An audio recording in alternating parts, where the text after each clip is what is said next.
is basically a straight twill rendition, but I'm teaching how to create new weave structures from a simple straight twill 8-shaft draft, which I'm so excited about. I've woven 25 towels already doing this, and I've determined that if you weave short warps, that you waste a huge amount of yarn in waste, and I've measured it, and so I think I'm going to convince people to make longer warps. Okay. Paula, we can see you, but you're chatting that you can't hear and can't talk either.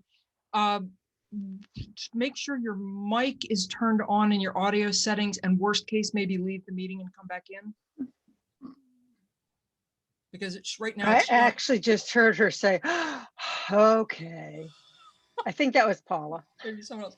I'm going to skip over, but I'll ask to wave. So our MAFA folks are here. Some of your contacts. Chris Field Funk is there. Hi, Chris. Julia McDonald. And then Melissa has come in. I think we have some of the other folks who couldn't make it here. Dia, why don't you tell us who you are and what you're teaching? Okay, I can't talk. Okay, hi everybody, I'm Dia Robinson. I will be teaching inspirational blending.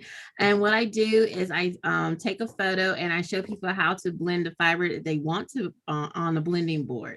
So, and then how different spinning techniques will actually complement the type of fiber that you want. Great. Molly? Hi, I'm teaching 2 classes on tapestry design. One of them is about using photographs as an inspiration, and then how do you translate that into a tapestry cartoon. And the other one is about building a color palette for tapestry. Karen, and I will say Karen is one of our brave teachers who's going to be teaching a 2-day class. So it'll be morning and afternoon sessions over 2 days. Karen and Denise Kovnat are both teaching hands-on weaving classes. So. Yeah, and there's no way, if you're doing that, there's no way to know if people are really doing it. So, you know, they could just be listening and then going somewhere else, which is fine. They get out of it what they want.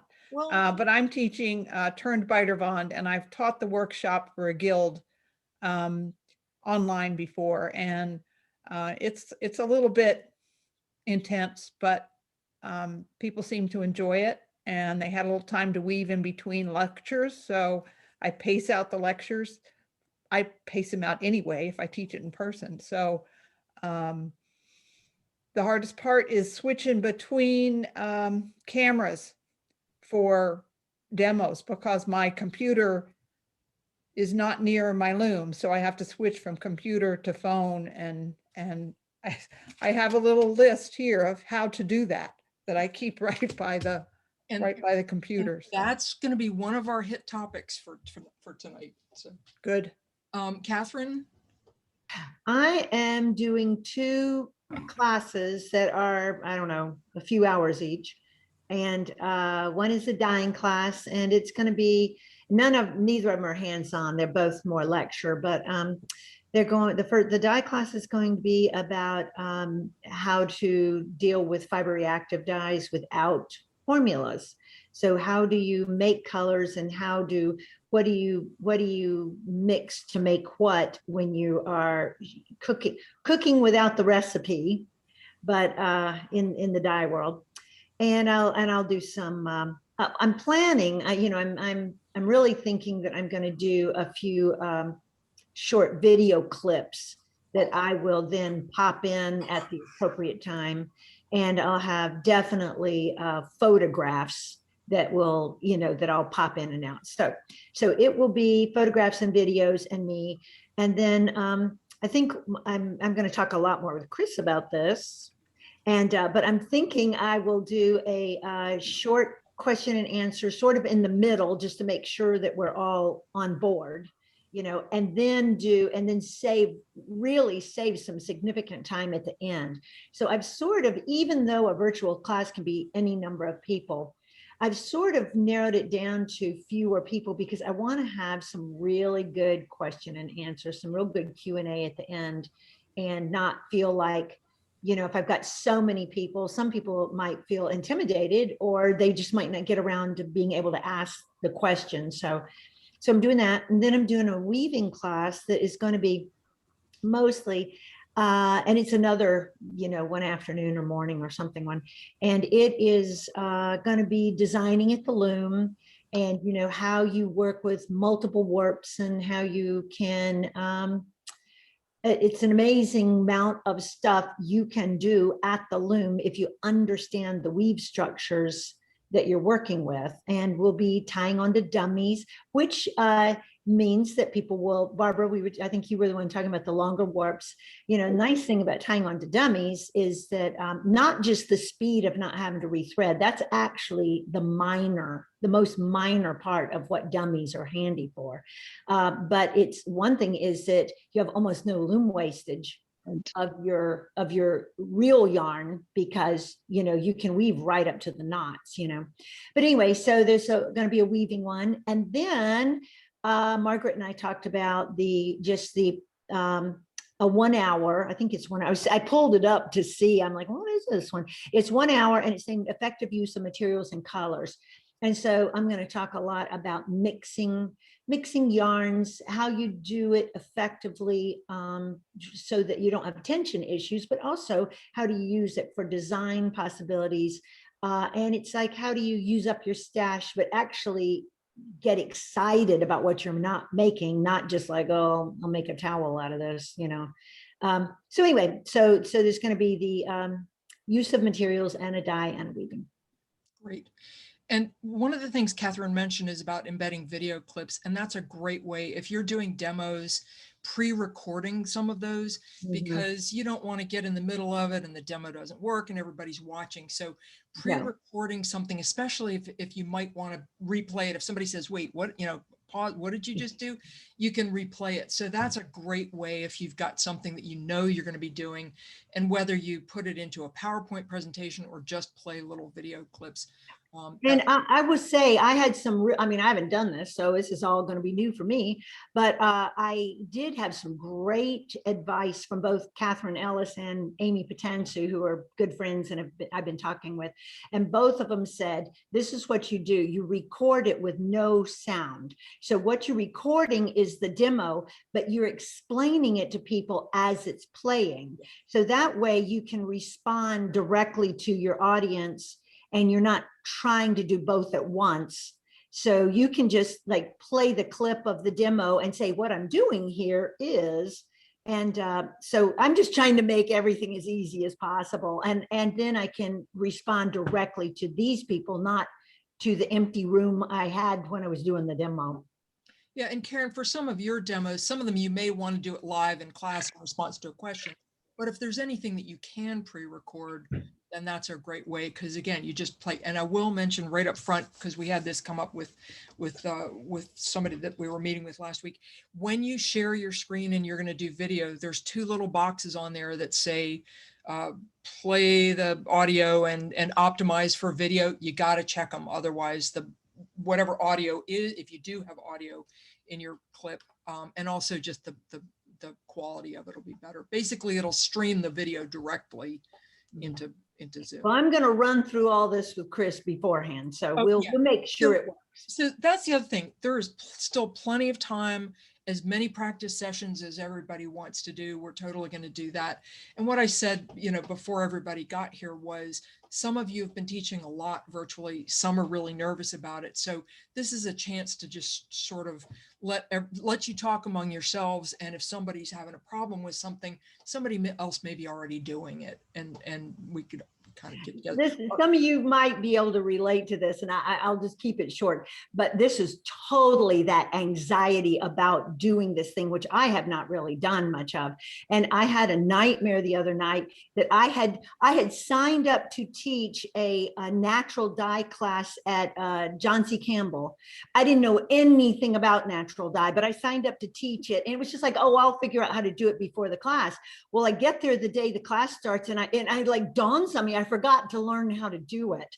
So I'm totally freaking out that I'm trying to teach a class that I know nothing about. And I know these people have paid like $2,000 each to be there. And it gets to the last day and they're all expecting me to come out with it. You know, we're gonna make it work on that last day. And I'm the only one in the room that knows they're gonna go home with nothing. So I'm like, okay, Catherine, get your MAFA thing together, because that's what you're thinking about. Oh my goodness. So, okay, I'm gonna have it together. Yeah, well, this is why we're doing this now instead of waiting until 2 weeks before the Yeah. conference. So, okay, we're still doing introductions. Melissa, your next one. Me? Yes.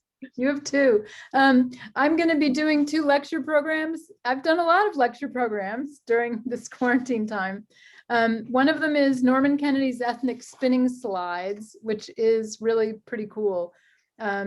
Norman is my teacher, longtime friend and mentor, and he collected a big scrapbook of anything he could find in National Geographic and similar kinds of things about spinning and weaving from all over the world. And people would send him photographs when they traveled, friends and pictures. And I've heard him give this program so many times, and it finally occurred to me to, you know, digitize it and give it, because I can just do his talk. I don't have the accent, but anyway, that's a program I've just given once, I think, before, but I'm really excited about it. And the other one is going to be 18th century textiles. And that's primarily 2 private collections, but there'll be a lot of variety in there. And I have to say, this meeting is really timely, because the only class I've agreed to teach an actual workshop is coming up next week. And I thought I had my head together, and I've already learned a few things. So thank you all very much. All right, Mary Zickfus. Remember to unmute. Oops, still muted. Sometimes it takes a sec. Can you hear me now? Yes. Good. Hi, everybody. I agree. I've already learned a few things. I'm going to jump. Well, first of all, I'm teaching. This last year, I released a book on ECOT. And so I'm teaching 4 2-hour segments, and they're going to be lecture demo segments on ECOT. And I've been doing lots of Zoom lectures and lots of Zoom PowerPoints, but I have not done a hands-on workshop. And so I'm really veering into the lecture demo lane on this. And we'll see how it goes. I'm doing a trial run with our local guild. I'm teaching them the class for free, and they're giving me feedback. So we've already had 1 session. It went great. Got, really found out how to fine tune some things. So we're on to the next, but the first class is what is ECOT? The second is warping and wrapping. The third is dyeing. And then the fourth is 4 techniques for shifting a warp to make a beautiful ECOT design. And I think it's pretty ambitious. And it's usually a 16-hour class, and we're gonna consolidate this into 8 hours. My web guy had suggested that I do some little video clips and we drop them into the PowerPoint. And what he said, which I think was great advice, and we're doing the first one tomorrow, but he suggested that, and when I do the video clip, that I speak, and we won't play the audio, that I'll do a voiceover, but he said that will allow me to pace it according to the way, I'm going to do it. Otherwise I'll be flying through it and I won't be able to, it'll be off. It won't be synced right. So I thought that was a great tip. I don't think I'm terrified about this, but anytime you do something, that you don't normally do. I mean, we all have got our teaching shticks down, like grease lightning, and we're good at it, and we love it. And so it's like, oh my God, okay. So it's on my mind, I would say daily, and I will be happy when the conference is over. Well, and I know some people are nervous and some really haven't wanted to adopt it. I'll share something. I don't think she would mind. Bonnie Tarsis, I had a long conversation with her, and at one point she was having a little trouble getting some of the tech and getting the application. And I said, "You really want to do this? I mean, is this just more trouble than it's worth?" And she said, "Oh no, I'm really invested in learning how to do this because I'm turning 79, travel's not getting easier. You know, this is going to allow me to keep doing what I love doing Yeah. longer if I can learn the technology." So that's what I'm encouraging. I mean, it may not be for everyone, but you know, guilds, we're loving it because we're able to get people from all over the country. We can get more people into our guild and have more programs. And we're going to mix it up. So next year, hopefully we'll be back to in-person, and the MAFA conference will be back to in-person in 2 years. But if we can have that mix of hybrid and hybrid mix of in-person and virtual, it's allowing us to engage a lot more members than we could otherwise, both for the MAFA conference and for local guilds. And I'm thinking for you all, and you know, I'm thinking, looking at Daryl, who's been wanting to stop traveling, she's teaching more than she can stand and not having to get on a plane. So, you know, I think there's room for both. And so hopefully what we're doing is giving you a platform to try it. And, you know, we're all still learning. I think our students are all pretty understanding, and I'd say don't worry. If you're getting really nervous and worrying, call me and, you know, I'll talk you off the ledge. We want this to be fun. I mean, I talked to most of you and I said, look, if it's not fun, don't do it. And let's change your topic or whatever. I want people to have fun doing this and kind of embrace that this is just a different way of doing what you love to do. And if it's stressing you out, let's figure out a way to make it, to unstress it. That's kind of the way I'm looking at it. Anyway, sorry, we'll just sit here and get sidetracked with talking. Okay, next on my screen is Olga Lynn, if you want to introduce yourself.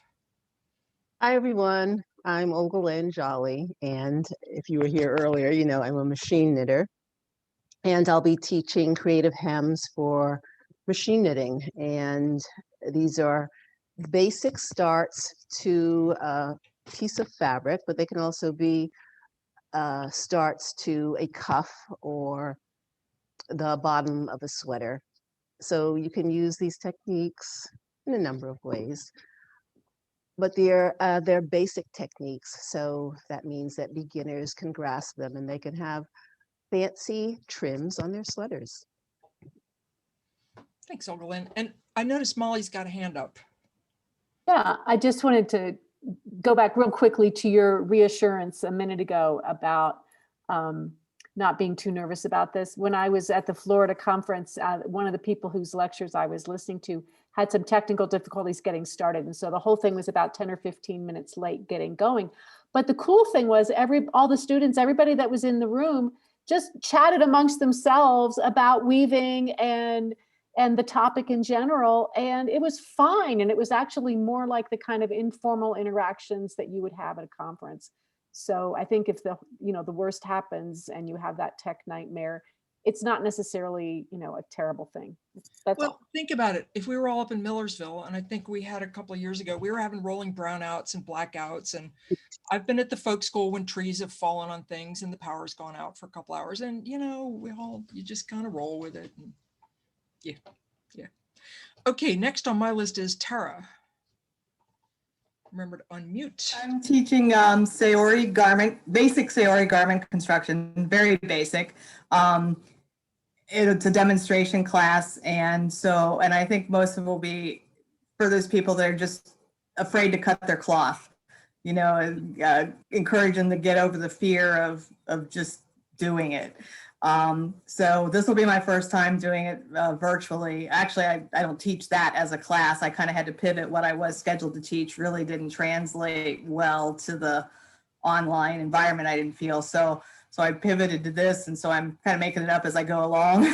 So right now I'm weaving all the cloth samples to get those together, and then I'll bookmark it out into the presentation part of it and go from there. My husband's pretty technical, so he's going to be my second cameraman that day, but I like the idea of dropping the video clips in. I think I could do a lot with that, so that's very helpful. Paula. Can you hear me? Yes. Yes? Okay, cool. Because, never mind. Anyway, it's a good thing I have technical people to help me. I'm teaching a natural dye color wheel. Normally this is a 3-day or a 2.5-day class that I'm compressing into like 4 hours, 2 sessions of whatever. And I'm having a lot of fun working on figuring that out. And my color wheels, I just keep creating more and more color wheels as I do this. And working on my handout being enough so that the students can get ready, because normally we mordant the fiber so that the yarn so that they can see how that works and then do the dyeing. But I'm going to probably do more of a show and tell and a discussion during this 4 hours, with my grandson and my husband being my cameraman so that they can see what's going on. But I taught this class in November in person up at a farm in North Georgia, compressing it down to 4 hours. And that was a lot of fun. And I saw that my idea did work. So I was able to not be too nervous. I've only taught a few times virtually through our regional organization, CIFA, here in Georgia. And I think it went pretty well. Spinning is something that's really person to person to me. And I actually got it over to people. So I'm looking forward to this. I'm scared. I'm having nightmares too about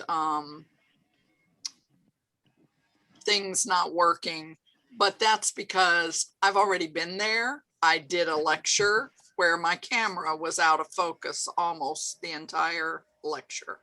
So that was kind of an interesting experience, but I'm looking forward to it.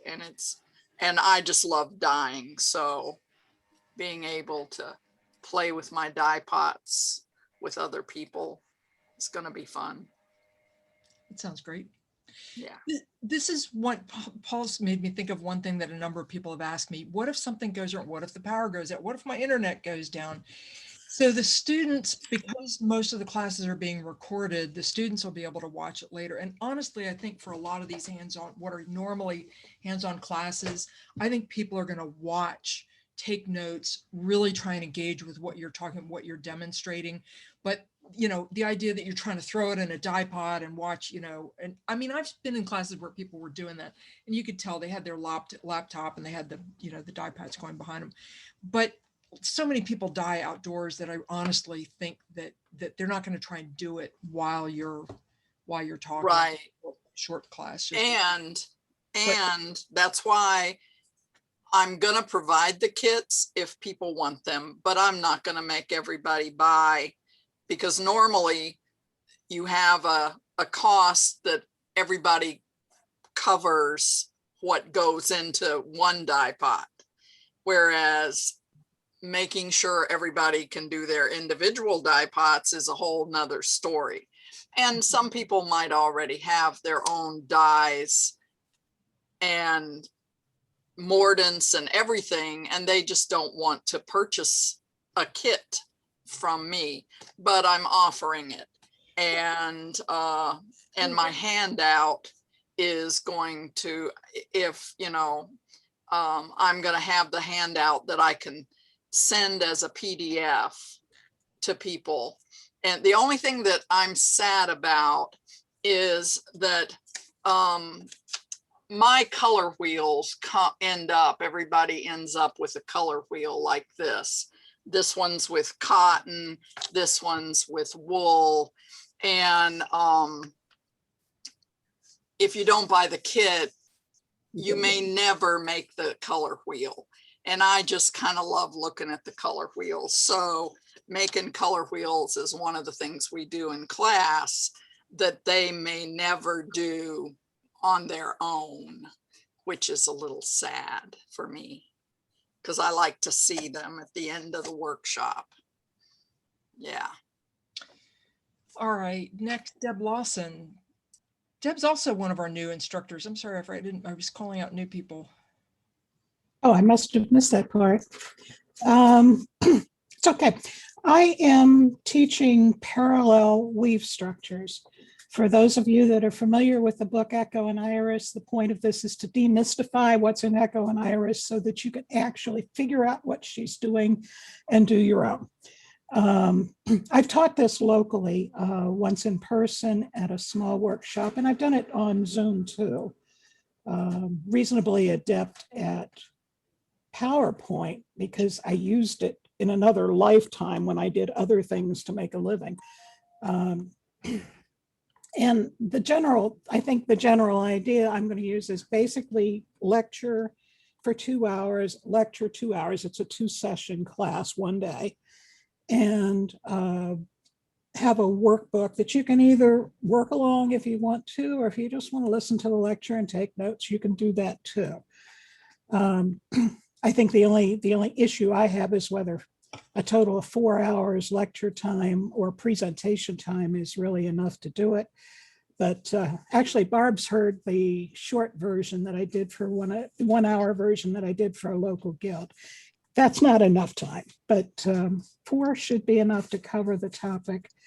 For those of you that aren't familiar with parallel weave structures, it's a way to combine colors to get all kinds of blended color effects. And it's a way to get curved shapes and lines in your weaving instead of just, say, the straight lines that are behind Chris's head there. You can do all kinds of interesting things with it. So it's, I just hope everybody, I can convey it so everybody knows what's going on. Great. Rosalie. Hi, everyone. I'm going to be doing a rep lecture, and it's going to cover theory from 4 harnesses, 4 shafts to 16 shafts. And I'm also going to be doing a workshop on kumihimo on the foam disc. And that will have a video demo with it. But I wanted to address Mary Zickafoos's comment about her computer guru saying to embed her videos in her PowerPoint. In October of this year, last year, we had a virtual gathering that was supposed to take place in Austin, Texas. And we opted to do all the workshops virtually. And so I prepared 2-hour-long lectures with embedded video clips. And when we did our trial run, the videos totally pixelated. They just broke up into millions of pixels. So we figured out the bandwidth wasn't big enough to hold this within a PowerPoint. So I took all my little movies, all my little videos, and put them out on my computer screen. And then I toggled back and forth between the PowerPoint and the video.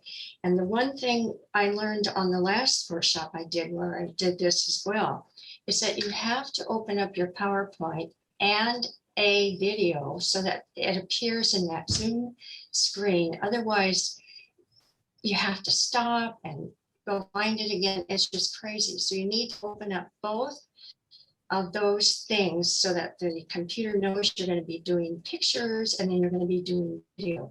So Mary, don't embed your videos into your PowerPoint. Do it as a separate little clip on your computer screen. Save it to your desktop. The other thing is, do we have an assistant that kind of shepherds us through our workshop Yeah. Anybody who's requested a moderator will find a volunteer. Some people have family members or tech support people that they want to use instead. But Yeah. if you've asked us for a moderator, we'll have somebody, and that way you can have them mind the chat if you need them to help you spotlighting videos or moving to second cameras. That's Yeah. the kind of thing we'll work out with you, what you want them to do. Yeah. The suggestions again is to have your cell phone by your side when you're doing your presentation, and the monitor, the co-host, can call you if there's a problem with the video or with the sound. And like Margaret was telling Paula at the very beginning, make sure you got, your computer sound on, or, check. And again, just from experience, a couple of times I've had people call and say, we see you're talking, but we can't hear it. And so we found a different source on the microphone setting. So those are just little tweaky things that I would suggest.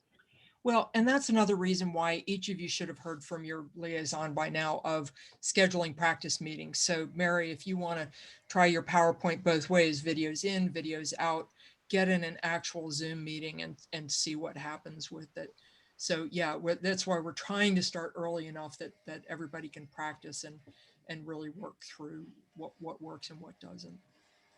But thank you, Rosalie. So Melissa's one of our other MAFA folks. Deb Silver. Sorry, for me on my screen, I'm finally working down to the bottom row. Sorry. You hear me? Yes. Oh, good. I am doing a mostly PowerPoint video on split shed weaving, the process, the things you can do with it, how to make a cartoon on cloth, and the creative process, and my artwork. So hopefully it'll be just mostly PowerPoint. I might throw a few videos in. I'm still a little bit nervous about that, but I really like that idea of being able to just toggle back and forth, and I'm going to try that. So thank you for that. But I'm really looking forward to this. Great. Candy.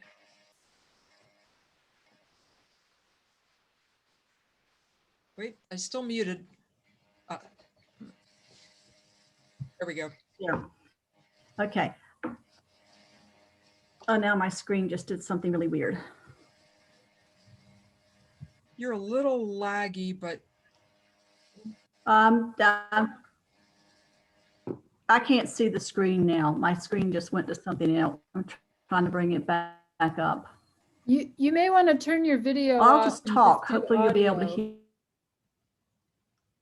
Yeah, Candy, try turning your video off because you're getting a little laggy. I can't see the Zoom screen at all. You know what? Let me come back to you. It says it's not responding. Okay, let me come back to you in a minute and maybe you'll get sorted out. Okay, I think I'm back. I'm trying.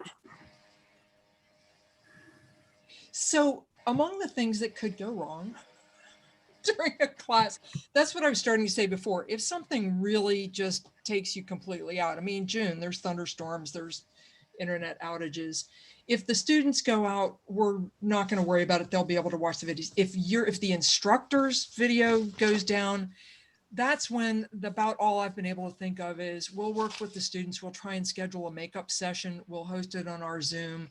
We'll either figure out a time if it's live, we'll record it, we'll do whatever. So if something happens and your internet goes out, your power goes out, it's, all gone to crap, then we'll just figure out another time to have your class and get the students there or get them the recording of your Margaret, one of the backup things, thank God I've never had to do it because I've been teaching a lot with Zoom, but one of my backup plans was to make sure that someone else had my PowerPoint presentation in a PDF format.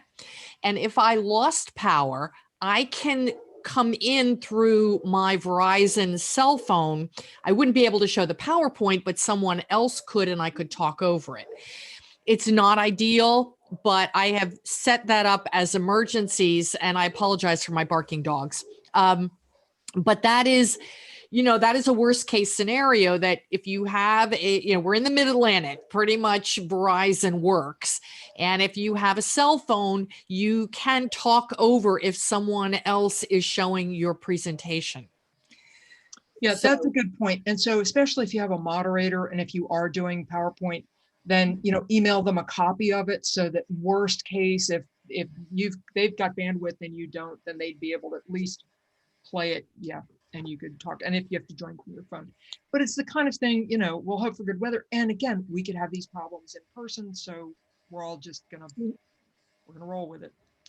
Right. Okay. Didn't Catherine Weber, didn't you like fly into my guild and like you were 5 hours late or something? And was that you, or was that Deb Silver? Somebody was late and missed the whole like lecture for the guild, you know, but yeah. So live, it works. It's bad too. Yeah. Yeah. So that's the thing. I mean, there's all sorts of crazy stuff that happens even when we're all in person. Okay. So last few introductions, Lori. There I am. So I am teaching, actually, I was supposed to teach beginner weaving, but I will be basically breaking it down into 4 2-hour sessions of teaching beginner weaving, and people can choose to weave along or not, but each session is also a standalone session. So the first one will be warping, just how to make choices around your warp and warp efficiently. The second one will be getting the warp onto the loom and dressing the loom. And I will teach them back to front because that's how I learned. And it's not always how I warp, but that's how that's mostly what I teach when I do teach. The third class will be efficient weaving. So just good ergonomics, good technique of weaving, a little bit of design, how to make design choices. And then the last one is called Are We There Yet? So it's finishing techniques, cutting off of the loom, record keeping, and where to go from here. Great. And I have taught a couple times via Zoom, not beginning weaving. So we'll see how these go. I did teach efficient warping via Zoom a year ago in April. And my plan is and what I did before is do some videos ahead of time and then play those videos, embed the videos in my presentation. So that's it. And I've appreciated everybody's suggestions. I'm keeping a list. All right, Candy, it looks like you're back. It pays to have your phone handy when your computer decides to totally freak out and do nothing. So I'm looking forward to teaching at MAFA. I have attended last time.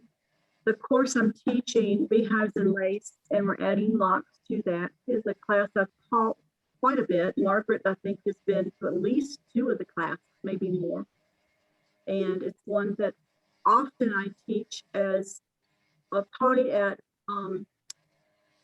Berryville, at Shenandoah Valley, and I've taught it also at Montpelier at the Fall Fiber Festival. And then we've also done it, and those were 3-hour classes. We've also done it as 2.5 3-day workshops, retreats.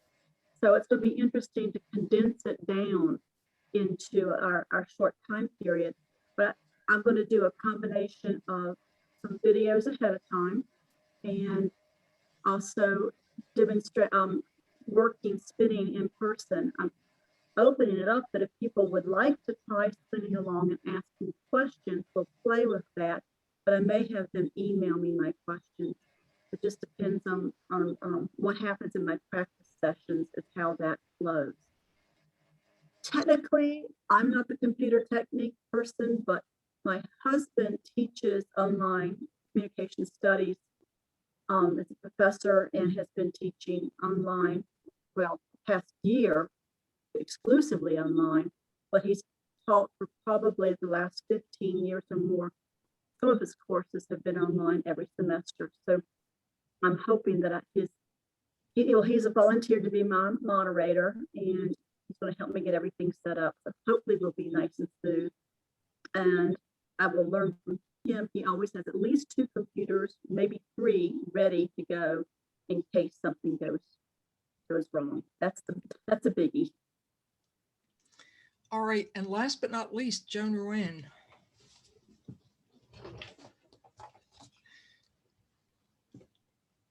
Still muted. Okay, there I found it. I was actually teaching today and I had students that I was teaching outdoors. Can you see me? Yes. And I've just come running in right at 4 o'clock, put up my computer. And of course, you know how it always lags. And darn, my hotspot would not work. So for the first time ever, I finally went to my phone, and I fortunately had put you and your link in on the calendar, on my calendar. And so with the help of, I don't know, good spirits out there, we were able to connect, and I have never done it before on the phone. So I'm not going to have to find out what's the problem with my hotspot, and because I've had this a couple times. So as you're talking about problems that come up, but I don't see any problems really, because it's only a lecture and it's 1 hour, and I have 3 of them that I'm doing this month, so I'll be pretty good in practice and so forth. And I will make an appointment with my contact person so that we do one for your conference, and we'll do a practice. So I'm really looking forward to telling people about hemp and how important a fiber it is. And every single day, new stuff is coming in like crazy. We are getting ready for planting all across the country. And what I'm seeing, and of course I'm reaching out for, is to find where are we actually trying to put it into a fiber so that we are doing clothing and so forth with it. And already there is several really hopeful things that are coming up, so that they're not just putting it into, you know, into a CBS, CBD oil and all of that, that they are using the fiber. So I'm looking forward to passing the word out to everybody, and it should be work out good. But I'm sorry I was so late. As I say, it was just one of those things. I got here at about 4:05, and of course it wouldn't come on, and so forth. But it's all fine. It will be good. And it was nice to see some of the people that are going to be teaching, and I wish them all good luck. I have not done any teaching online, virtual. I am just hoping that already I have openings. I have jobs for September and October, and we are hoping that all will be well at that time. So just now is all I'm doing is lectures. Okay, and looking forward to yours. Thank you. So part of why I wanted everybody to introduce themselves, as you can see, we have a whole range of things, from people doing 2-day bring your loom, we're weaving, to just straight lectures. Some of you are going to be in webinar format, some are going to be in interactive format like this. So this is what, we're really going to have a real mix of topics and formats and how everybody's going about things. Let me talk about links for just a minute. We are still going through some of the training with CVent right now.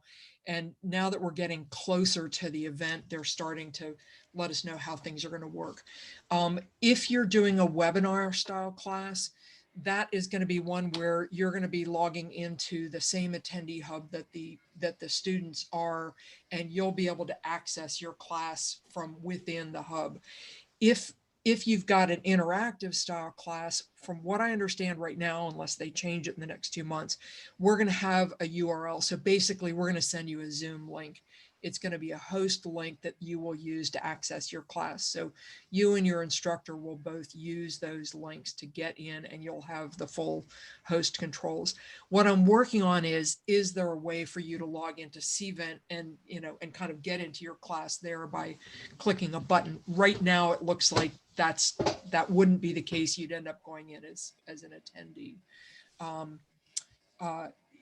as long as we can get somebody in as a host, and if you did go in that way, then all they would have to do is make you a host. But it's like in a regular Zoom like this one, I've got the host controls. I could make any of you a co-host, but with the host, you get some additional controls of managing the participants and doing mute all, and whether you can set up breakout rooms and polls and things like that. So, and again, they are using Zoom as their platform. So if you're used to regular Zoom meetings, then for the interactive meetings, it should seem very much the same. I mean, it basically is a Zoom meeting. The webinars, for those of you who haven't done webinars, if that's your format, the main thing is you won't see anybody else.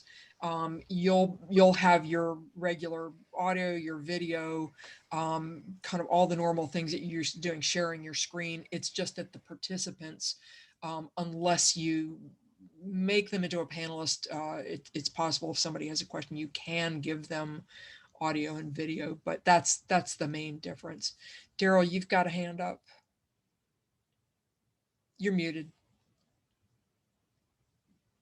Daryl, unmute. Duh. If you have, I know at Florida Tropical, what they did is they had a resources link that all of the instructors who had, because it was open to everybody, all the instructors who had handouts were all posted on one site. How are you handling handouts? Do we get a class list and then have to send to each of those people? And my only concern is one of the ones I'm teaching is a hands-on workshop, which they need the handout ahead and will need to be able to follow along. Yeah, so CVent has the ability for you to upload your handouts there. We've asked them to open up the attendee hub 2 weeks. So we're going to open the attendee hub on June 15th. Usually they don't like to open it, until right before. So people can go and download the handouts, and either that's something that you can send to us and we'll upload it, but you should also be able to log in and upload your own handouts to your own classes. We will be able to give you class lists. So Daryl, if you're wanting to send out a handout before that June 15th date, Karen, well, I need to send kits. Oh, well, that's something where they're going to need to email you to order kits. Okay. Ahead of time anyway. Karen, I know you're really going to want to get in touch with people much earlier than that. And also I think for the hands-on classes that have a smaller attendee level, those are also things where the classes are probably going to fill and we're going to be closing registration. So we will be able to send you the class lists ahead of time, especially for classes that have filled. There's no point in our waiting. If it's something where it would be nice for them to have the handout right before class, that's something they'll just go and download on their own. But they're going to log in. If any of you've been to either Vogue Knitting Live or Stitches, Virtual Rhinebeck, some of the other festivals, Shenandoah, Maryland, they're using Lesson Face. This is going to be on the attendees where they will log in, they'll see their classes, they're going to click the Join Now button. You are not going to have to be sending Zoom links out to everybody. Oh my goodness. Anybody who was at Fiber World last year knows that sometimes the Zoom links didn't get to the students. But yeah, so in terms of the handouts, yeah, if you can get logged in and upload them yourselves, great. If not, then we'll upload them for you. Hang on, Karen, 1 second, because Deb had a hand up. I'm just following up on Daryl's question about having a source to put our documents to be downloaded. I like to embed graphics and videos in my PowerPoints, and that makes for very large files. If there's any restrictions on file size, I will need to know that so that I can work around it. That's a good question. I'm going to have to, and we've got another meeting with them, I think next week. I'll find out if there are, then, we've got a Dropbox account that we could put them in, or Google Drive or something. We'll figure out another way to get to them where they'd be able to download. Or Yeah. Again, Deb, that's something where your class may fill early enough that if it's a matter of you just emailing it to people early on, then we'll do that. Well, email's not going to work with the size. I just did a Zoom group music thing, and those files were enormous. For a 3.5 minute recording, I wound up using several gigs on Drop. Basically, I maxed out my Dropbox account, which is why I'm asking on limitations and things like that. There are ways around it, but I need to know. Well, that's where we've got a G Suite account that we could probably host it there and let them download it that way. Dia, let me come to you because Karen wanted to ask something and then. Yeah, I actually am going to use both resources for handouts because I have to send out their warping instructions way ahead of time. And then I don't send their weaving instructions at that point because they'll just get ahead of themselves and get confused. So that'll go out much closer to the event where they can download those. Something else went through my mind as you were talking. The size of your videos, there is an app called Handbrake. Handbrake. And there is a free version, and it's a tool to shrink the size of your video so that it's a much smaller document if you're trying to upload it and store it someplace. And I have sent out emails to people with a link to Google Drive if the file is there, but because I've also maxed out Dropbox and I'm not going to pay for more storage for more people. So the problem with Google Drive is people said that if you don't have a Gmail address, sometimes Google doesn't like you and doesn't want you to access the file. In some cases, I could email one of them directly to somebody, but when it's too big,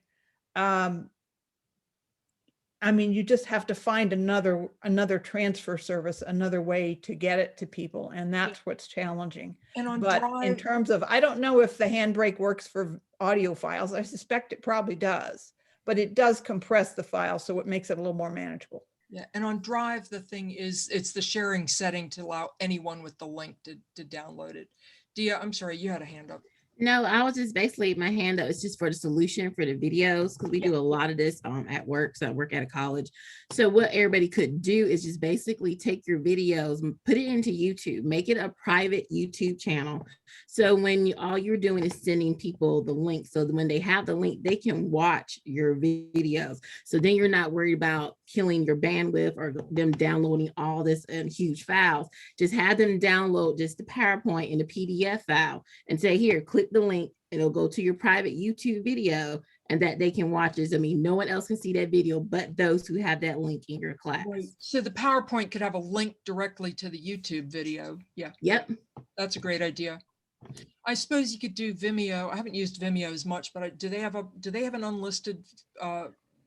Yeah, I haven't really used them, so I've been using YouTube for a lot of my student stuff. So when I do stuff for them, I'm like, click the link. Yeah, and there's when you upload the videos, you can tag them as private, unlisted, or and so that's what she's talking about. Is it wouldn't be something that it's just out there all over the world, to see, and yeah.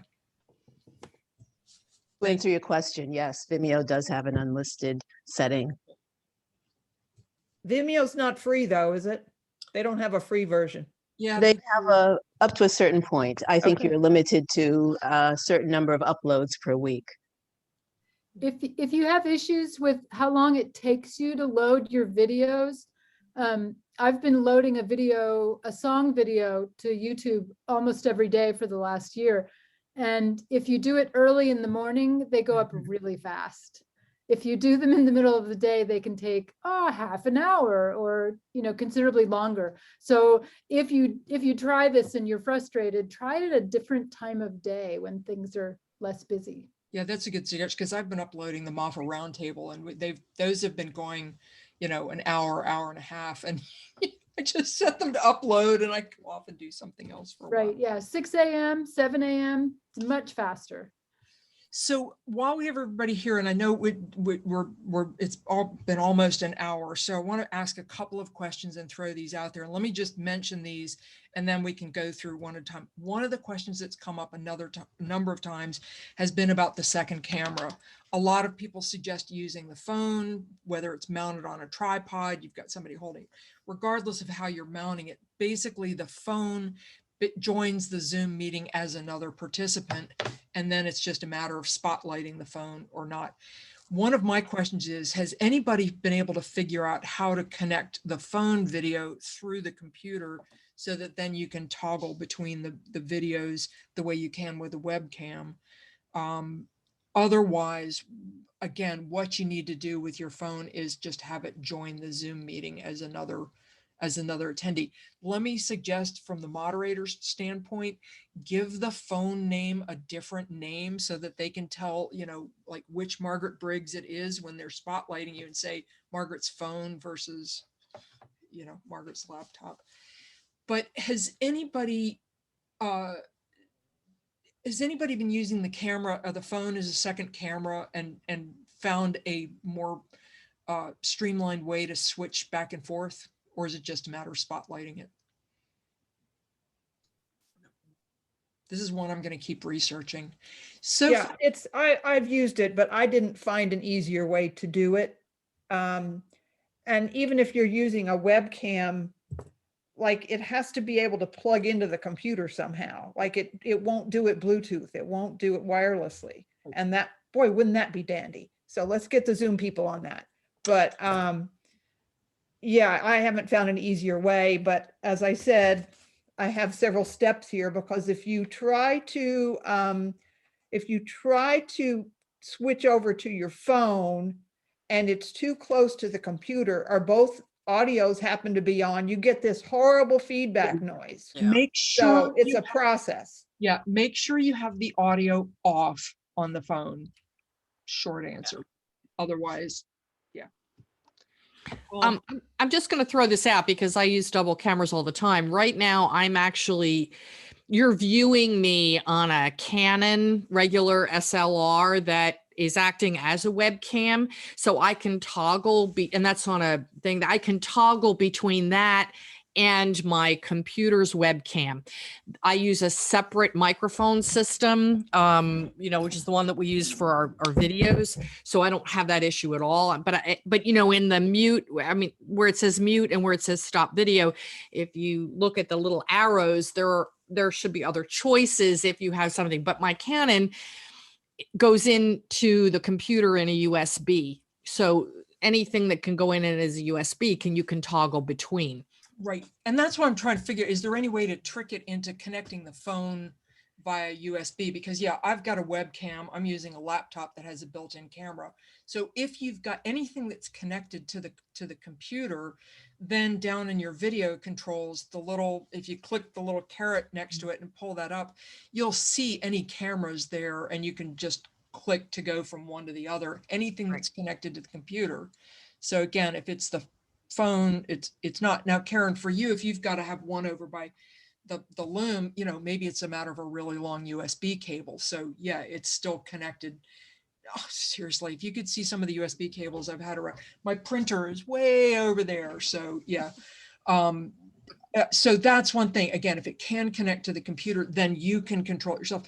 But this is also something to ask your moderator to do. Either you spotlight one or the other, or you say, oh, please spotlight my loom now. Oh, now come back to me. Or just as you would spotlight any of the students if they're trying to show something or they're talking about something. So that spotlight that can be very useful. One of the other questions that has come up that's talking with Judy Zugish, who's teaching a basket weaving class, another one of the all-day classes, and she's wanting to see what the students are working on. So for those of you that are doing hands-on, we were talking about different strategies for how do you have the students show the work. And I've been in enough knitting classes that there's some things that you can hold up in front of your webcam and say, but then other people tend to hold stuff. Lori and I were talking about this for our Weavers meeting, like, oh yeah, I made this. And it's like, oh, I'm trying to show you, and they're waving it around, or it's dark, or you can't see, it's a big blob. So we talked about some of the ways that I've seen in classes and that I've had teachers ask me. One is have the students take a picture of it and either text or email it to them. Then the instructor can take that photo and do a share screen and show everybody in the class. Another thing is photos tend to work better than, you know, trying to hold it up to the webcam. So if I had this thing here, I could snap a picture of it real quick and share my screen and share it with everyone. But we also talked about for an all-day class and while people were working, the idea of people joining from their phone to be able to say, oh, here's what I'm working on. If it's going to be a short-term thing, that'll work. And especially, Karen, with the classes where people are working on a loom, they could join from an iPad, from a phone, from whatever, and actually take it over to, or, you know, carry their webcam over. But that would allow them to get over to their loom. The reason, I'll tell you the honest truth, why we don't want people just everybody joining from their computer and from their phone and then just leave them running for the whole time is we've got a meter on the interactive meeting. So basically that would be like doubling the number of attendees in the class. So it's something that's a good short-term thing of saying, hey, here's what I'm doing on my Loom, and you're connected for a few minutes, but just saying, oh, we're going to connect this 10 extra devices for 8 hours, that's going to run up our video conferencing hours. And believe me, the overage fees I'm already going to be paying are going to be astronomical. Margaret, just quickly, Yeah. I have tried Facebook groups for that kind of interaction where we go on and we look through what everybody's uploaded, but not everybody's on Facebook, and Facebook is a pain in the rear end sometimes doing this. Yeah. And I have heard from someone who works with instructors that there's an app called Padlet, Padlet, and it's fairly simple. Everybody, you just start a Padlet and people join and they can just post their pictures and comments on there. And that's really all we need. We don't need Facebook ads, for God's sake. So, so that's one option. It's called Padlet, Padlet, and that's the one I've found so far. Yeah, and that's for after the class. I'm talking about during the class. So this would be during the class, because at the end of class, I mean, people can post as they go, and as they go in, they can see what other people have posted, like they're looking at Facebook, but without Facebook. And then at the end, the last session is what I call Tour the Looms. And so once everybody's got their pictures uploaded, we kind of go through that. I put that on screen share and we go through and let people talk about them. So. Cindy, Candy, have you got a hand up? You're muted.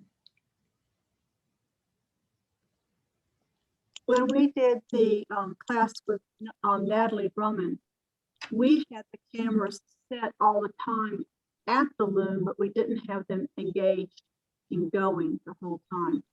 So that when we had a detail of something we wanted to show, we could, Melanie, who was being the moderator, could click on and bring up that camera, and we would turn that camera on at that point.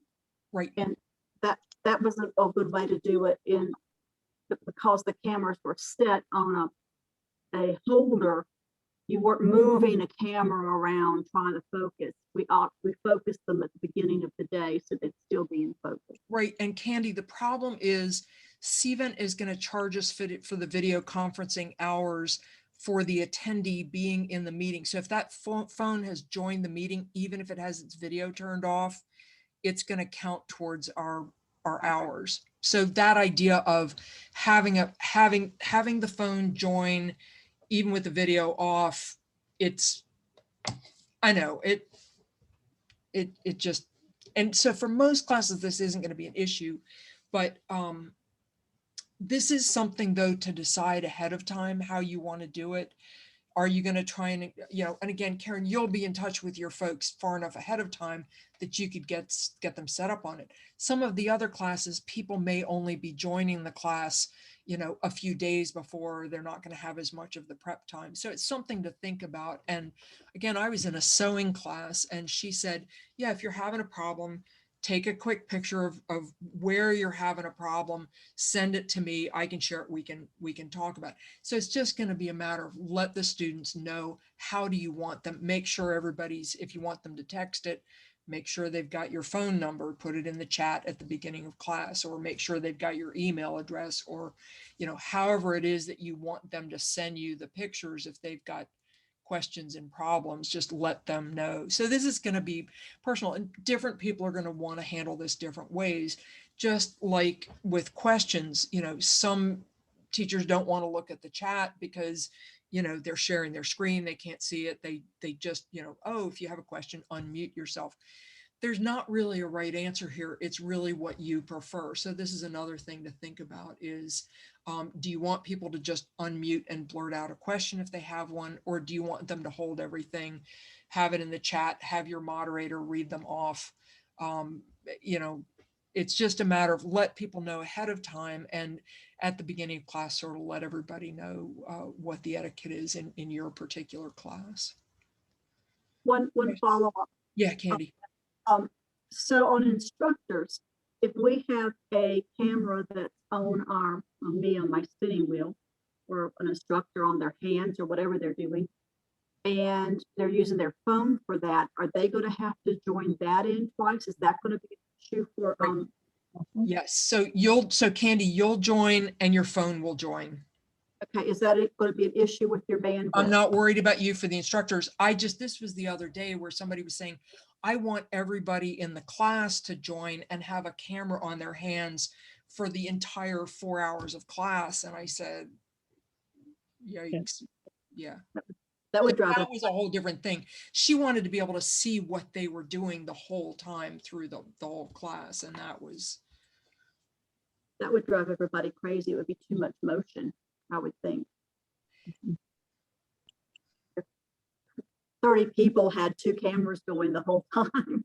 Well, I mean, they need to be fixed. So whether you've got them on one of the little selfie stands or mounted some way so that they're not moving, but it's just the idea of she'd be able to watch what everybody's hands were doing and I guess see if they were catch them before they got in trouble. The motion of their hands the entire time would be a lot. Yes. You know, this is what we're all figuring out. Now we're all distracted by Deb's cat. Hi, kitty. Hi, kitty. Close the door. My cat's out somewhere else. But anybody have any other thoughts on how they've handled this in classes, what's worked, or in any event, just think about how do you want people to get things to you if they are going to be asking questions. And Daryl, that's something where in an all-day class, they might say, wait, I'm trying to do this with my bias tape and it's doing this and it's doing that. And you know, you want to see what they're talking about. Right. I did do this class as an all day, and that actually, we had both. So some people could just sort of angle their laptop if they were using that or their phone on what they were doing, and I could help them compositionally. That worked, but others that didn't have that option, they just took a picture with their cell phone and then texted it or email. Email is quicker. Text I have to then convert to my save in my gallery and then email that to myself. But I could still then get it and bring it up on the screen. It did work. And typically people's cell phone photos are better than what they can get from a laptop. Mm-hmm. So, and I mean, ideally in the perfect world, any kind of camera you're using, you are lit. I mean, I invested in a couple of light rings. You can see them reflected in my glasses, but light rings. So the light ring that I got has a camera mount.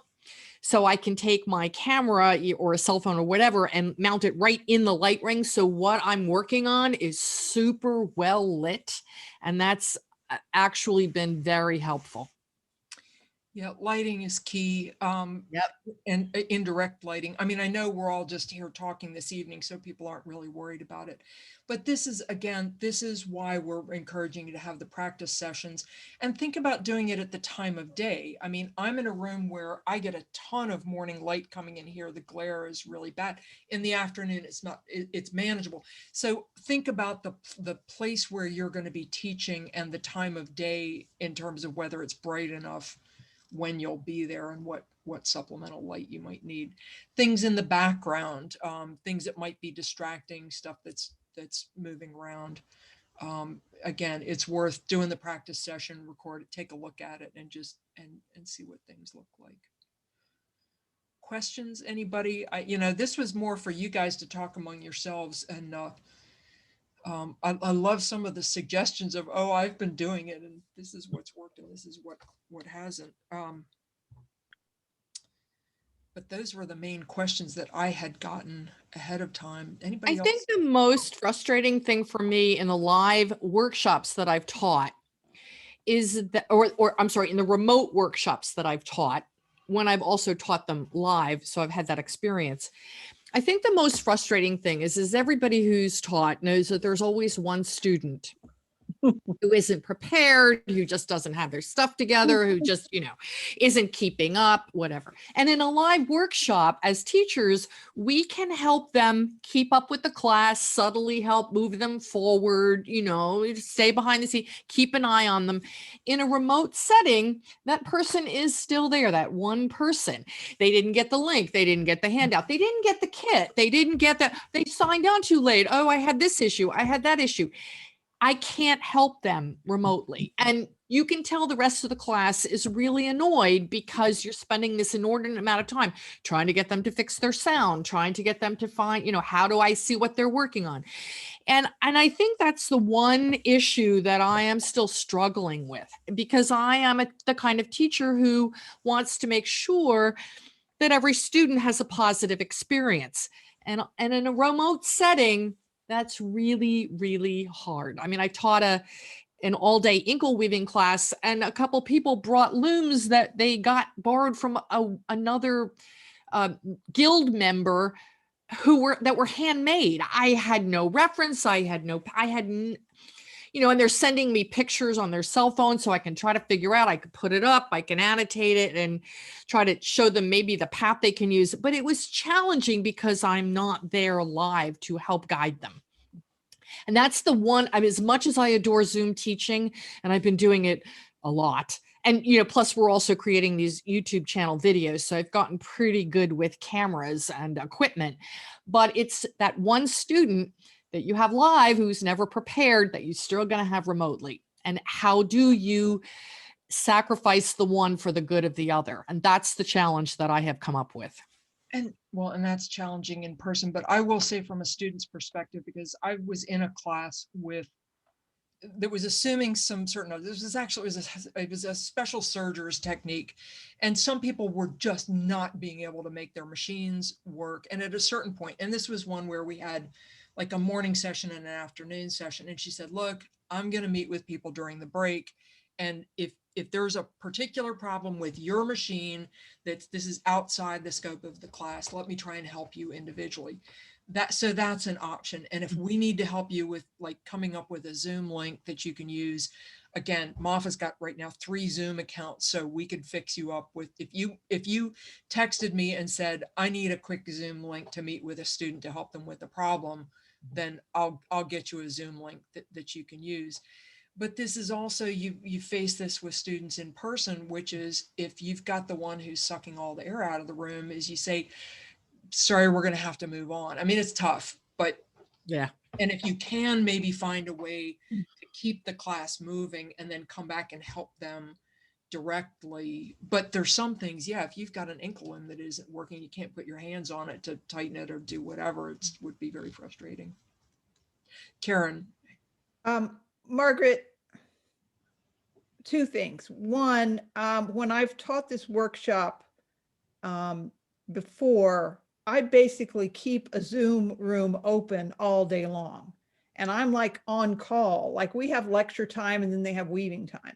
And I'm basically on call for popping into the Zoom to help somebody with an individual question at any time from early morning till maybe an hour after we're done with class, just to kind of give that individual feedback. So what I just heard you say is that with this setup, I'm only going to have them for that 2-hour block. So they won't be able to get to me via Zoom that way? No, or but what I could do is, so through Cvent, through the automated where they're going and clicking the session, But if you need that, what I could do is I could book a Zoom meeting for you to use during the off time. It's a little bit like when we're in person, is you kind of have to think at lunchtime, people are going off to the dining hall. They might be watching the lunchtime lecture. They may be going off and doing something else. But again, if you need a Zoom link, so you can say anybody who needs to reach me during the breaks, and I'll just set that up as so. That'd be Send me great. an email or send your contact and just remind me to do that, and we'll go ahead and schedule you a Zoom for the in-between times. Barb, you have a question. Okay. And I was gonna say, and what I've done too is give them my cell phone and give my cell phone number so that in fact they could say to me, I'm really stuck. I know we're not meeting for another hour for the afternoon session, but can you help? And of course, I mean, I basically, like Karen said, I'm on call the whole time. Right. And then you know to go in the Zoom meeting instead of having to sit there, you know, for 2 hours the whole time. Like you get to go watch the lecture, you get to go to lunch. But yeah, so if they need to reach you, so go potty. I mean, yeah. So yeah, give them your cell phone number and say, if you've got a problem, if you really get stuck, then text me. I'm sorry, Barb had. Yeah, okay. I'm just going to make a statement, I think, that I'm finding the Zoom presentations really easy to do. However, it's really difficult. And from all the years I've been teaching, I didn't realize how important seeing the faces of the students really is. You don't know for sure if everybody has gotten the message. And I'm finding that I'm repeating things 2 or 3 different ways to make sure that everybody gets it. And I would also comment that I think it's important to use the Q&A instead of the chat, because the Q&A stays there and the chat goes. Yeah, so if you've got a webinar style class, you will have the Q&A and the chat, and you will not see any of the participants. So the regular Zoom meetings, just like what we're in right now, there is no Q&A feature in the regular meetings. There's just the chat, but you've also got the recording. So I mean, do any of you need like some basic Zoom orientation of what your features are, or are we all pretty much, we're all there with that? So yeah, Barb, that's the big difference between the interactive meetings don't have that Q&A function. But we just had our meeting with CVent, so we're turning on the Q&A for anybody who has a webinar. Because yeah, the chat gets kind of bogged down in things. One thing I've had, hang on a second, Catherine, is I've had instructors say, if you have a question and you're putting it in the chat, put a big Q in front of it so that as some of these other, oh, that's pretty comments, oh, here's what my dog's doing. You can at least, the moderator can find the questions a little more easily. That can help. Catherine? I was going to say, it would probably be really good for me to just have some time, not tonight, but just have some time to sit and really go over some real basics of what Zoom can do. Because so far, this is all I've really done much with Zoom is a whole group of people and we're all chatting. So I did do a lecture for a guild in St. Louis a while back, but I could only see, the pictures. I was doing a PowerPoint, so I could only see them. And like you were saying, it's like, Barb, I think you said this, I couldn't see their faces. So I couldn't tell if they were even there. I'm like, I don't even know if they left. And I certainly didn't know Catherine, if they Catherine, I think your 2 classes are going to be interactive, but your lunchtime lecture is going to be webinar like that. Yeah. But get with Chris, am I right? Catherine's, yeah. So email Chris, set up a time. What we'll do is we'll book you a Zoom meeting. If you want, I'll come in for the first few minutes and we'll just go over Zoom basics. Exactly. And so that's what I'm saying. It's not tonight, but sometime soon, just sit down and say, what is it they can see? What can I see? How do I pop in these other things I want them to see? So anyway, we'll talk about that. Yeah, and that's why, and I'm paying for a webinar plan for a couple of months so that we can practice on the webinar as well. Okay, all good. Yeah. I'm sorry, but I have got something else that's about to happen, so I've got to go. But I love all of you. I'm excited, and I hope I get to sit in on some of your classes. Yes. Good to see Thanks, you, Daryl. Catherine. Good to see a lot of you. Bye. Margaret, Yes. one of the things that we were talking about, 2 cameras for seeing things. When I'm teaching, sometimes I have 2 cameras, but they're both in my one box. You know, it's me and then my my hands on my second camera showing what I'm doing. Yeah, and you can do a dual spotlight with the host controls. Right. So for example, if I spotlight myself and then Right. and then also add, so everybody Yeah. should be able to see both me and Paula right now. So Right. it is possible to have yourself, so they can still see you talking, but they can also see whatever's going on your second camera if it's your Right. hands or- Right. That's cool too. Yeah. But and when we have our classes, we'll have that control, right? In the interactive classes, yes. Right. Okay.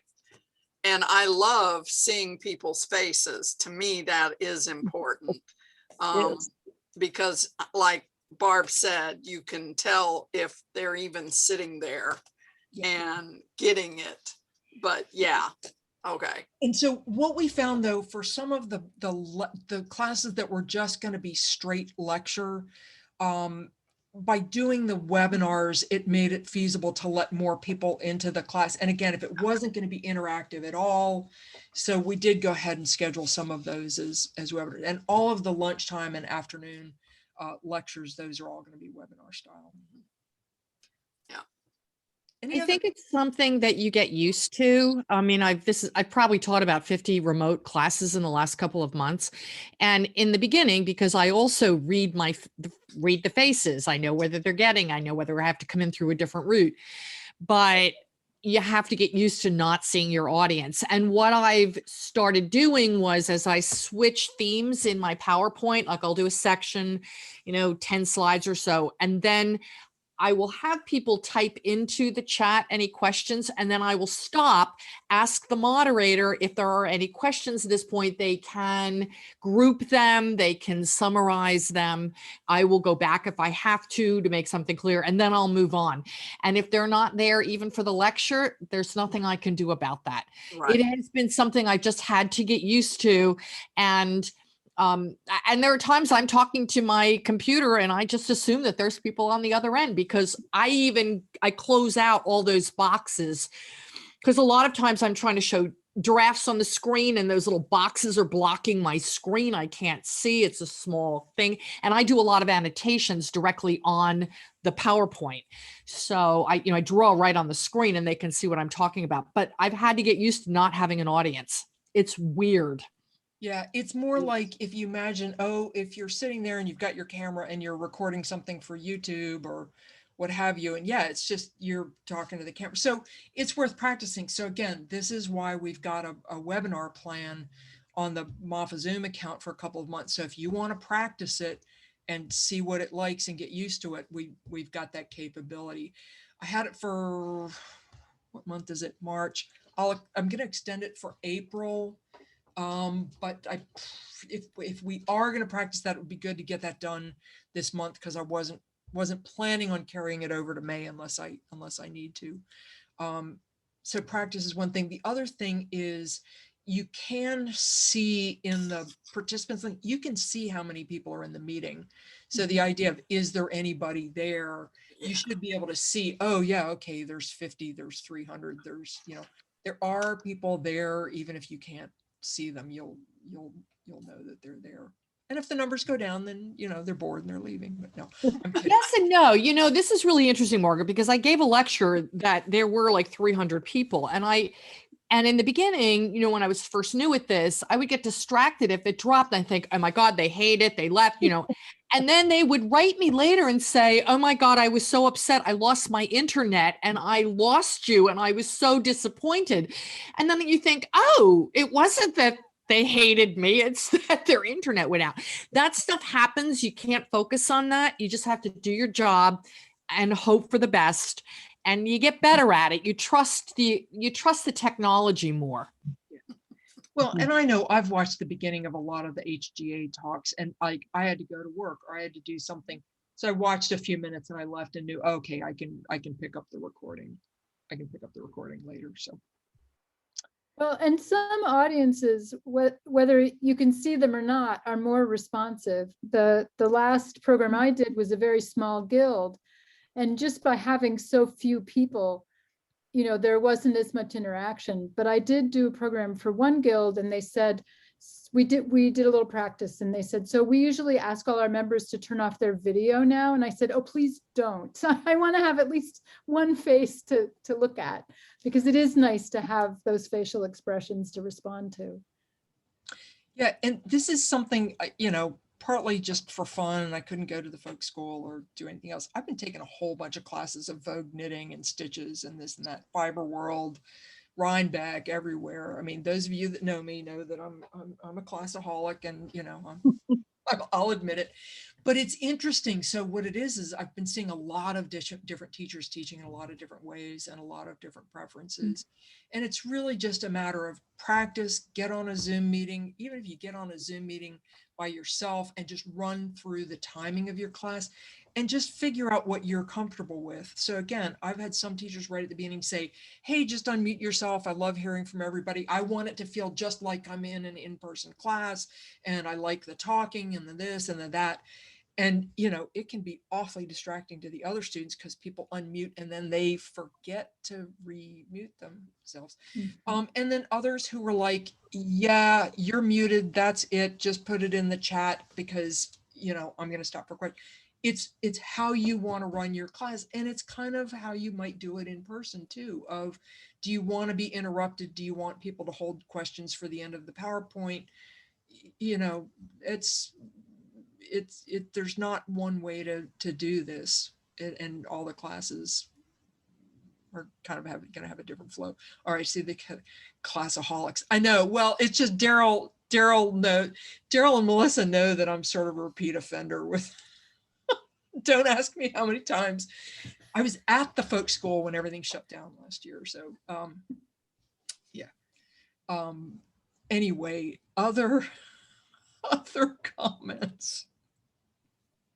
I just wanted to say that if anybody feels more nervous after hearing all of these questions and all the possibilities, I taught a hands-on class last summer for Common Ground on the Hill, and it was a last-minute change, and we were doing mending and embroidery, and I thought, how am I going to do this? And I did a practice session with my sister and a friend, and I got another local friend to be my moderator. And after a few practices, it was also a 5-day class. So by the end of the week, you've got it. But just a couple of practices, just going through all of the steps. And we all know somebody who will sit through that for us. It really, really helps. It doesn't take that long to become more comfortable with it and have a little more confidence. Oh, and the other thing is, guilds hands-on guinea pigs. This hands-on class I'm doing next week, I was really anxious about it. I don't know any of the people. I'm concerned that they won't get out of it what I want them to, what I hope they will. And they did a preliminary Zoom session. And after talking with them and seeing faces and stuff, I felt so much better, because I realized what I could have already known is that we're all just doing the best we can. And if this year hasn't taught us to ride with that, I don't know what will.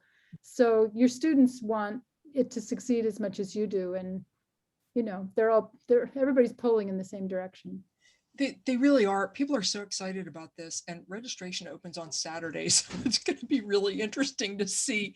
The record, as far as I know, was a class that filled in 13 minutes last time, and so we've got a great deal of interest. I mean, I'm going to be watching the registration counter on Saturday morning. The thing is, we have this opportunity this time to engage far more of our members than we usually can. And, all of us that are in guilds or, of a certain have enough gray hair, realize, some people age out of being travel.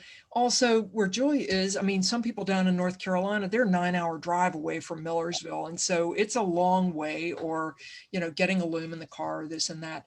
So we have a ton of people who are saying, I'm going to be able to come to the conference for the first time. And I'm like, yay. I have people saying, I haven't been able to come in a long time, and I'm going to be able to come. Bye, Chris. Thank you for coming. And so then other people, if we think about the younger MAFA members who maybe can't take 4 days off or drop $1,000 and head up to Pennsylvania. So it is what Melissa's saying. There are so many people that are going to be able to participate in the conference this time that maybe usually can't, that we're really excited about that opportunity. And I think too, in terms of what people are going to get out of it, they reckon this is not the same. This is not like I'm sitting there for 2 days or 2.5 days or 5 days in a room with the instructor and we can all touch it and feel it and smell it. But some people might also take a class and say, you know, I'm kind of curious about it. Let me try this. And then when we can get back to in person, okay, this is something I want to pursue. This is something I want to take a longer class.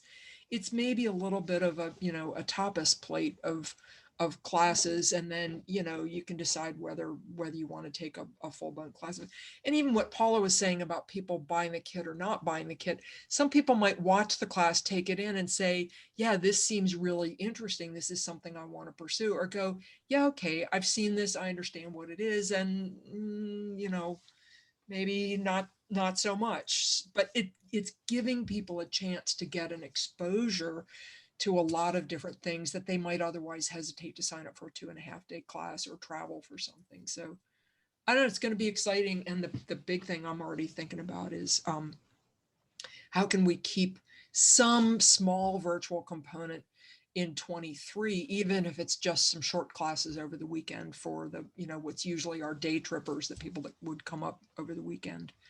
But we are planning, so just so you all know, we are planning to go back to in-person. We are planning to be back at Millersville in 23, you know, God willing. And but hopefully we'll be able to do some sort of a hybrid event with it, of at least things like the keynote or lectures or some of those things, and then have some short virtual classes also over the weekend. That's the current plan. We're not going to mix. I mean, no, I'm not going to try and have, oh, here are students in a classroom and we're streaming it to people at home. No. No. Yeah. No. Okay, that's a lot of me talking. Anybody questions, anything else that we need to look at to help support you? No, but I was just going to say to Melissa, I will be listening to your lecture at Francis Irwin. I'm not taking the workshop, but I'll be there. I'll cheer you on. Great. Good to know. Well, Melissa, I heard you gave the Norman talk at Shenandoah, so I saw that last September. And here's what's funny. Melissa came down and taught the 18th century textiles for our guild, and we didn't have a place to have the class. We had it at my house. There were 12 looms in my living room and front hall, and we all wove. And when everybody went home, then I got to like go weave around my living room. Yeah, it was pretty funny. Okay, we've been at this for an hour and a half. Let's let everybody go. If anybody wants to do this again or has specific questions, either email me, email your contact, and I will think about, we'll probably have an instructor social before where we can all just drink wine and not worry. We'll calm everybody's nerves. Everybody calm down. Can I just say hello to Julia? Because she's from, she and I are from the same area in North Carolina. And I sure do miss my Neuse River. How are you doing, Julia? We're doing great. It's a beautiful day today. And we have a new entity in Oriental. What's that? It's an open, well, let's see, it's an interactive studio gallery. So there are art and one fiber person in there. Is that you? That's me. That's great. But we'll have to chat. We'll have to make sure we chat some more. But it is fun to. It was fun when I looked on here and I said, "Well, there's Julia. She's home folk." Absolutely. Great. Thank you for hosting this, Margaret. Oh, thank you all for coming, and we're excited. And anything that we can do to help, just let me know. Thanks. Hey, you. if you look at the chat, there's the link to Padlet that I put in. Thank you for that. So. Yes. And I missed the first 2 minutes of introductions, but I did record this. And so I'll send out a link to the recording in a couple of days. Just give me a chance to clean it up and get it up on YouTube. Thanks, everybody. Thanks, everybody. Thanks. Thank you. Bye all. Bye. Bye, everyone. Bye.